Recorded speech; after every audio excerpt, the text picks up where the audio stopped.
Eh regarde là, je te montre un secret, t'as peut-être déjà vu ce symbole quelque part, une montagne avec dessus une croix. Eh bien ça veut dire que cette vigne appartient à l'église. On le retrouve ici sur ce bâtiment. Et ce village cache un autre secret. Juste ici, tu vois la bouteille sur le toit de cette maison. C'est la trace d'un ancien rituel sacré. À la fin des travaux, on aspergeait la maison d'eau bénite, puis on scellait la bouteille sur le toit.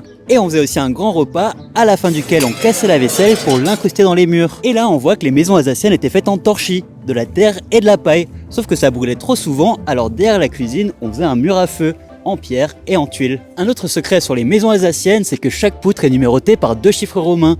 Le premier c'est le numéro de la façade et le deuxième le numéro de la poutre. Parce que ces maisons, on peut les démonter comme des Lego pour déménager d'un village à l'autre. Dernier détail sympa, si tu vois ce motif dans les colombages, tu peux deviner que la famille qui a fait construire cette maison avait du pouvoir. Il s'agit d'un siège curule sur lequel s'asseyaient les magistrats romains. Et toutes ces anecdotes, elles ne se trouvent pas dans un vrai village, mais dans l'écomusée d'Alsace qui a sauvé des maisons de la destruction dans toute la région en les remontant ici. Et pour de nouvelles anecdotes partout en France, abonne-toi!